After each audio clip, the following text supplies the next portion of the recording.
आज की वीडियो में हम बात करने जा रहे हैं भारत पाकिस्तान संबंधों के विषय में। वीडियो स्टार्ट करने से पहले यदि आपने अभी तक हमारा चैनल सब्सक्राइब नहीं किया है तो सब्सक्राइब कर लें, साथ ही बेल आइकन भी प्रेस करें ताकि जब कभी हम वीडियो अपलोड करें आपको नोटिफिकेशन मिल जाए। तो आइए स्टार्ट करते हैं आज का वीडियो। इस वीडियो में हम बात करेंगे भारत पाकिस्तान के मध्य कौन कौन से विवाद यानी उनके कारण, विवाद के कारण क्या है, साथ ही साथ भारत व पाकिस्तान के मध्य जो मुख्य वार्ताएं हुई, उनके बीच में जो प्रमुख संधियां हुई, उनके विषय में हम बात करेंगे। आइए बात करें भारत पाकिस्तान में जो विवाद है उसके पहले कारण की। सर क्रीक विवाद। सर क्रीक गुजरात में कच्छ की खाड़ी और पाकिस्तान में सिंध की सीमा पर स्थित एक ज्वारी नदी चैनल है। भारत पाकिस्तान के बीच स्थित ये स्थल किस देश की सीमा में आता है अभी तक निर्धारित नहीं हो पाया है, जिसके कारण भारत व पाकिस्तान में विवाद है। आइए बात करें विवाद के दूसरे कारण की। यह है सियाचिन हिमनद। सियाचिन हिमनद सागर तल से लगभग 6000 मीटर की ऊंचाई पर हिमालय में भारत पाक चीन सीमा पर स्थित हिमनद है। इस क्षेत्र में भारत व पाक के मध्य उचित सीमा निर्धारित नहीं किए जाने से भारत पाक के बीच ये क्षेत्र विवाद का मुद्दा बना हुआ है। आइए बात करते हैं विवाद के मुख्य कारण की। यह है कश्मीर रियासत। हम आपको बता दें कि कश्मीर रियासत भारत और पाकिस्तान के बीच सबसे उलझी हुई समस्या रही है। आज़ादी के बाद इस रियासत के शासक महाराजा हरी सिंह ने अक्टूबर 1947 में कबायलियों और अन्य पाकिस्तानियों द्वारा कश्मीर पर आक्रमण करने पर भारत से सहायता मांगते हुए कश्मीर को भारत में सम्मिलित करने की प्रार्थना की। भारतीय सेनाएं भेजी गई और अंततः कश्मीर भारत का अभिन्न अंग बन गया। हम आपको बता दें कि पाकिस्तान का एक भाग पाकिस्तान के हाथ में रह गया, जिसे पाक अधिकृत कश्मीर कहा जाता है। पाकिस्तान इस क्षेत्र को आज़ाद कश्मीर कहता है। साथ ही हम आपको बता दें कि जब कश्मीर भारत का अभिन्न अंग बन गया तो भारतीय संविधान में अनुच्छेद 370 के अंतर्गत कश्मीर को एक विशेष राज्य का दर्जा दिया गया। 2019 में अनुच्छेद 370 को हटाकर कश्मीर का ये विशेष दर्जा समाप्त कर दिया गया है। आइए बात करते हैं जूनागढ़ रियासत विवाद की। ये ऐसा विवाद था जो आज़ादी के या भारत पाकिस्तान बनने के कुछ समय बाद सुलझा लिया गया। हुआ यूँ कि जूनागढ़ के जो शासक थे वो मुस्लिम थे और उन्होंने जूनागढ़ के पाकिस्तान में सम्मिलित होने की घोषणा कर दी, परंतु जूनागढ़ की जो जनसंख्या थी वो अधिकांशतः हिंदू थी। उन्होंने नवाब को पाकिस्तान भागने के लिए बाध्य कर लिया क्योंकि जनता की मंशा भारत में सम्मिलित होने की थी। 1947 में भारत सरकार के हस्तक्षेप के बाद लोगों की इच्छा की भावना का ध्यान रखते हुए जूनागढ़ को भारत में सम्मिलित कर लिया गया। आइए बात करें भारत पाकिस्तान के मध्य एक और विवादित रियासत की। वो थी हैदराबाद रियासत, जिस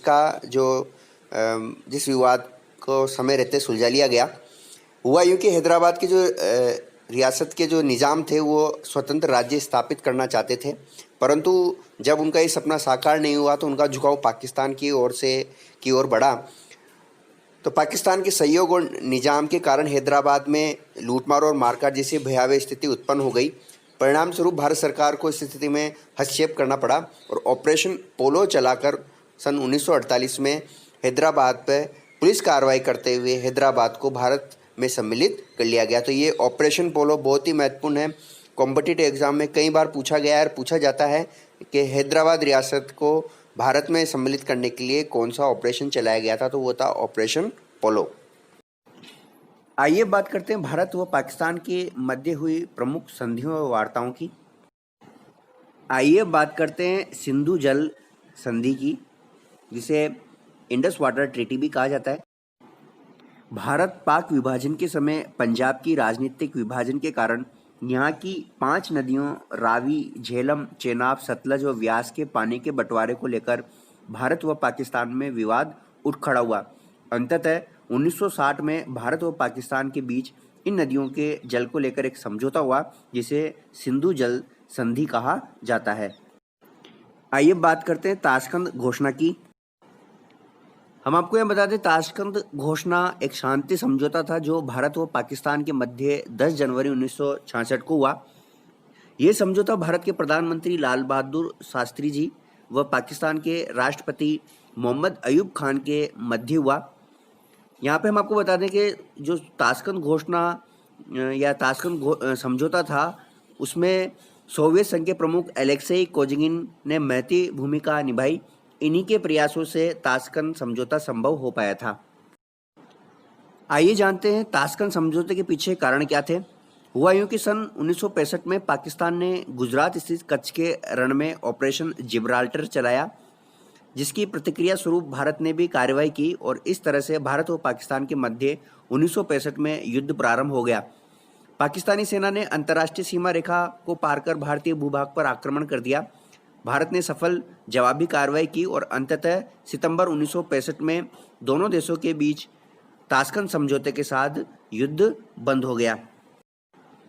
अब हम बात करते हैं भारत और पाकिस्तान के मध्य हुए शिमला समझौते के विषय में।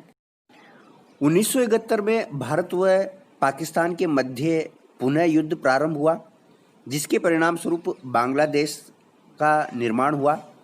3 जुलाई 1972 को भारत की प्रधानमंत्री श्रीमती इंदिरा गांधी व पाकिस्तान के प्रधानमंत्री जुल्फिकार भुट्टो के मध्य एक समझौता हुआ, जिसे शिमला समझौता कहा जाता है।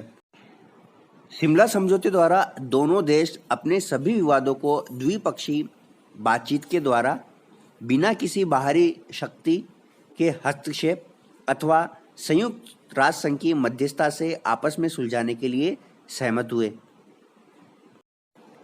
आइए बात करें एक और भारत पाक विवाद की, जो है तुलबुल नौ परिवहन परियोजना विवाद। सन 1984 में भारत ने कश्मीर घाटी में सोपोर शहर के पास झेलम नदी पर वुलर झील के मुहाने पर बैराज बनाने का प्रस्ताव रखा तथा यहाँ पर तुलबुल नौ परिवहन परियोजना प्रारंभ की। पाकिस्तान ने इस परियोजना को 1960 में हुए सिंधु जल संधि का उल्लंघन मानते हुए इस परियोजना का विरोध कर रहा है। इस टॉपिक में से अमूमन नदी या झील से संबंधित प्रश्न पूछा जाता है, जिसे आपसे पूछा जा सकता है कि तुलबुल नौ परिवहन परियोजना का संबंध किस नदी या झील से है, तो आप इस पर थोड़ा विशेष ध्यान दें। आइए बात करते हैं एक और विवाद की, जो है बगलीहार पनबिजली परियोजना विवाद। 1992 में भारत द्वारा जम्मू कश्मीर की चिनाब नदी पर बगलीहार परियोजना पनबिजली परियोजना बनाने की योजना बनाई। 1996 में इस योजना के अनुमोदन के पश्चात 1999 में इस परियोजना पर भारत द्वारा कार्य प्रारंभ कर दिया गया। पाकिस्तान द्वारा इस परियोजना को सिंधु जल संधि का उल्लंघन मानते हुए विरोध किया गया।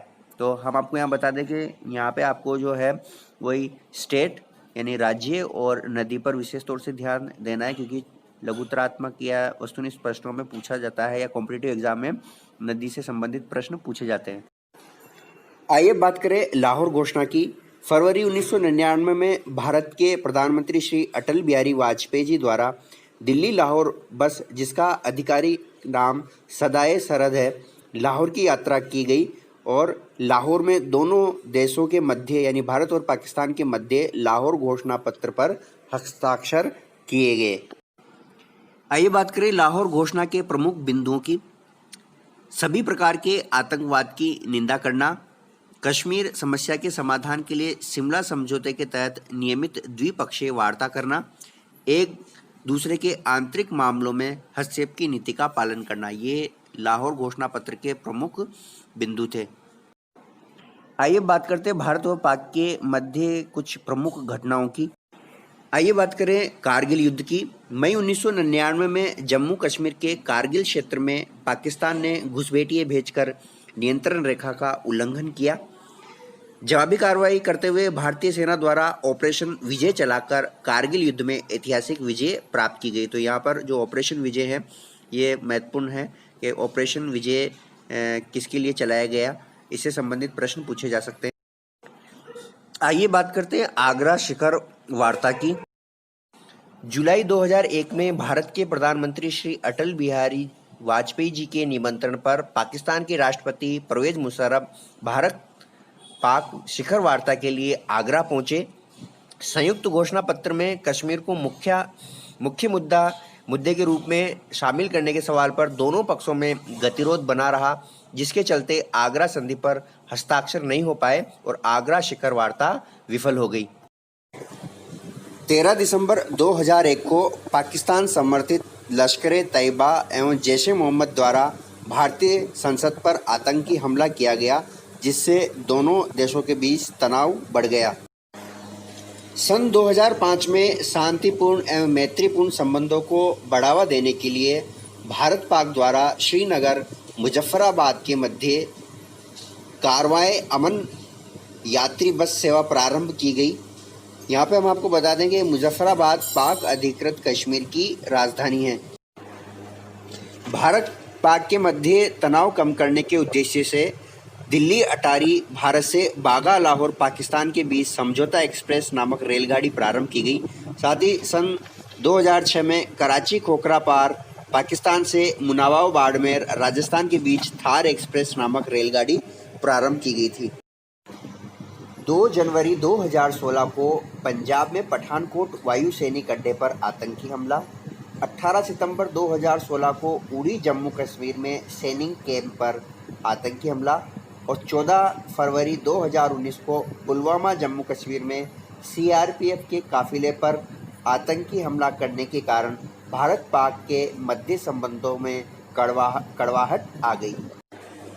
28 सितंबर 2016 की रात पाकिस्तान के आतंकी ठिकानों को नष्ट करने के लिए नियंत्रण रेखा के पार भारतीय फौज ने सर्जिकल स्ट्राइक की तथा 26 फरवरी 2019 को पाकिस्तान के बालाकोट में एयर स्ट्राइक कर पाकिस्तान को करारा जवाब दिया। तो आपको ये डेट्स क्रोनोलॉजिकली पूछी जा सकती है, डेट्स वाइज कालक्रम के अनुसार। तो ये डेट्स आप याद रखें किस डेट पर कौन सी घटना हुई, ये क्रोनोलॉजिकल क्वेश्चन किया जा सकता है।